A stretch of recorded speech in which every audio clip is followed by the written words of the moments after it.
Hi friends, ನಮಸ್ಕಾರ friends. ನೀವೇನಾದರೂ Google ಪೇಯಿಂದ recharge ಮಾಡ್ಕೋತಾ ಇದ್ದರೆ, ಮೊಬೈಲ್ ನಂಬರನ್ನು ರೀಚಾರ್ಜ್ ಮಾಡ್ಕೋತಾ ಇದ್ದರೆ, ಅದು ಯಾವುದೇ ಮೊಬೈಲ್ ನಂಬರ್ ಆಗಿರಲಿ, ಅಂದರೆ ಯಾವುದೇ ನೆಟ್ವರ್ಕಿಗೆ ಸಂಬಂಧಿಸಿದ ಮೊಬೈಲ್ ನಂಬರ್ ಆಗಿರಲಿ, ಗೂಗಲ್ ಪೇಯಿಂದ ನೀವು ರೀಚಾರ್ಜ್ ಮಾಡ್ಕೋತಾ ಇದ್ದರೆ ಗೂಗಲ್ ಪೇನಲ್ಲಿ ಚಾರ್ಜಸ್ ಮಾಡ್ತಾ ಇದ್ದಾರಲ್ಲ, ಆ ಒಂದು ವಿತೌಟ್ ಚಾರ್ಜಸ್ನಿಂದ ನೀವು ಗೂಗಲ್ ಪೇನಿಂದನೇ ನೀವು ವಿತೌಟ್ ಚಾರ್ಜಸ್, ಯಾವುದೇ ಚಾರ್ಜಸ್ ಇರಲಾರ್ದೆ ನಿಮ್ಮ ಮೊಬೈಲ್ ನಂಬರನ್ನು ನೀವು ರೀಚಾರ್ಜ್ ಮಾಡ್ಕೊಳ್ಳೋದು ಹೇಗೆ ಅಂತ ಈ ವಿಡಿಯೋದಲ್ಲಿ ನಿಮಗೆ ತಿಳಿಸ್ಕೊಡ್ತಾ ಇದ್ದೀನಿ. ಫ್ರೆಂಡ್ಸ್, ಇದುವರೆಗೂ ನೀವಿನ್ನೂ ನಮ್ಮ ಚಾನಲನ್ನು ಸಬ್ಸ್ಕ್ರೈಬ್ ಮಾಡ್ಕೊಂಡಿಲ್ಲ ಅಂದರೆ ಈಗಲೇ ಸಬ್ಸ್ಕ್ರೈಬ್ ಮಾಡಿಕೊಂಡು ಪಕ್ಕದಲ್ಲಿ ಬರುವ ಬೆಲ್ ಮೇಲೆ ಕ್ಲಿಕ್ ಮಾಡಿಕೊಂಡು ನೋಟಿಫಿಕೇಷನ್ನ ಆನ್ ಮಾಡ್ಕೊಳ್ಳಿ. ಫ್ರೆಂಡ್ಸ್, ನೀವು ಗೂಗಲ್ ಪೇನಿಂದ ನೀವು ವಿತೌಟ್ ಚಾರ್ಜಸ್ ರೀಚಾರ್ಜ್ ಮಾಡ್ಕೋಬೇಕಂದ್ರೆ ನೀವು ಗೂಗಲ್ ಪೇ ಅಪ್ಲಿಕೇಶನ್ನ ಓಪನ್ ಮಾಡಿ ರೀಚಾರ್ಜ್ ಮಾಡ್ಕೊಳ್ಬೇಡಿ. ನೀವು ಯಾವುದೇ ನೆಟ್ವರ್ಕಿಗೆ ಸಂಬಂಧಿಸಿದ ಮೊಬೈಲ್ ನಂಬರ್ಗಳನ್ನು ರೀಚಾರ್ಜ್ ಮಾಡ್ಕೋಬೇಕಂದ್ರೆ ಫಸ್ಟ್ ನೀವು ಯಾವ ನೆಟ್ವರ್ಕಿಗೆ ಸಂಬಂಧಿಸಿದ ಮೊಬೈಲ್ ನಂಬರ್ಗೆ ರೀಚಾರ್ಜ್ ಮಾಡಬೇಕಂತ ಅಂದ್ಕೊಂಡಿದ್ರಲ್ಲ, ಫಾರ್ ಎಕ್ಸಾಂಪಲ್ ಏರ್ಟೆಲ್ ಆಗಿರ್ಬೋದು, ಜಿಯೋ ಆಗಿರ್ಬೋದು, BSNL ಆಗಿರ್ಬೋದು, ಅಥವಾ VI ಆಗಿರ್ಬೋದು. ಈಗ ನೀವು ಜಿಯೋ ನಂಬರ್ಗೆ ರೀಚಾರ್ಜ್ ಮಾಡಬೇಕಂತ ಅಂದುಕೊಳ್ಳೋಣ. ನೀವು ಜಿಯೋ ವೆಬ್ಸೈಟ್ ಇರುತ್ತಲ್ಲ, ಜಿಯೋ ನಂಬರ್ಗೆ ಸಂಬಂಧಪಟ್ಟ, ಅಂದರೆ ಜಿಯೋ ನೆಟ್ವರ್ಕಿಗೆ ಸಂಬಂಧಪಟ್ಟ ವೆಬ್ಸೈಟ್ ಇರುತ್ತಲ್ಲ, ಆ ಒಂದು ವೆಬ್ಸೈಟ್ನ ಗೂಗಲ್ ಕ್ರೋಮ್ ಬ್ರೌಸರಲ್ಲಿ ಓಪನ್ ಮಾಡಿ.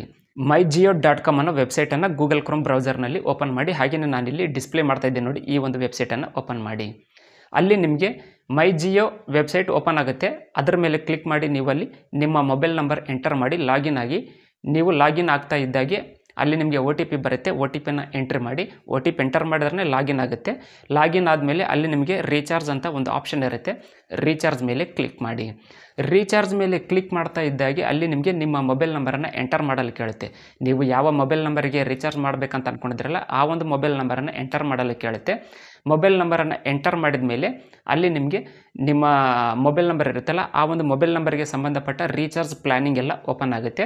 ನೀವು ಯಾವ ಪ್ಲ್ಯಾನಿಂಗ್ಗೆ ರೀಚಾರ್ಜ್ ಮಾಡ್ಕೊಳ್ಬೇಕಂತ ಅಂದ್ಕೊಂಡಿದ್ರಲ್ಲ, ಆ ಒಂದು ಪ್ಲ್ಯಾನಿಂಗ್ ಮೇಲೆ ಕ್ಲಿಕ್ ಮಾಡಿ.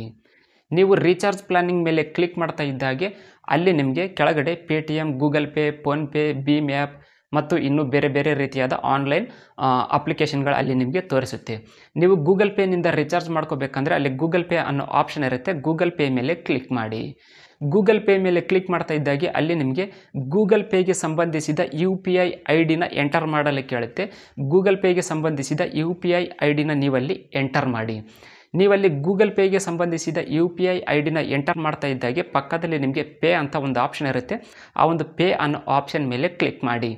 ನೀವಿಲ್ಲಿ ಪೇ ಅನ್ನೋ ಆಪ್ಷನ್ ಮೇಲೆ ಕ್ಲಿಕ್ ಮಾಡ್ತಾ ಇದ್ದಾಗೆ ನಿಮ್ಮ ಗೂಗಲ್ ಪೇಗೆ ನೀವು ಎಷ್ಟು ರೂಪಾಯಿ ರೀಚಾರ್ಜ್ ಪ್ಲ್ಯಾನಿಂಗನ್ನು ಸೆಲೆಕ್ಟ್ ಮಾಡ್ಕೊಂಡಿರ್ತೀರಲ್ಲ, ಅಷ್ಟು ರೂಪಾಯಿ ನಿಮ್ಮ ಗೂಗಲ್ ಪೇಗೆ ರಿಕ್ವೆಸ್ಟ್ ಆಗುತ್ತೆ UPI ಪೇಮೆಂಟಿಗೆ. ಇವಾಗ ನೀವು ರಿಕ್ವೆಸ್ಟ್ ಅಂದರೆ ಪೇ ಮೇಲೆ ಕ್ಲಿಕ್ ಮಾಡಿದ ಮೇಲೆ ನೀವು ಗೂಗಲ್ ಪೇ ಅಪ್ಲಿಕೇಶನ್ನ ಓಪನ್ ಮಾಡಿ. ಅಲ್ಲಿ ನಿಮಗೆ ಪೇ ಅಂತ ಬಂದಿರುತ್ತೆ. ಆ ಒಂದು ಅಮೌಂಟ್ ಕೂಡ ತೋರಿಸ್ತಾ ಇರುತ್ತೆ. ಪೇ ಮೇಲೆ ಕ್ಲಿಕ್ ಮಾಡಿಕೊಂಡು ನೀವು ಪಿನ್ ನಂಬರನ್ನು ಎಂಟರ್ ಮಾಡಿ ಪೇ ಮಾಡಿ. ನಿಮ್ಮ ಮೊಬೈಲಿಗೆ ವಿತೌಟ್ ಚಾರ್ಜಸ್ ನಿಮಗೆ ರೀಚಾರ್ಜ್ ಆಗುತ್ತೆ.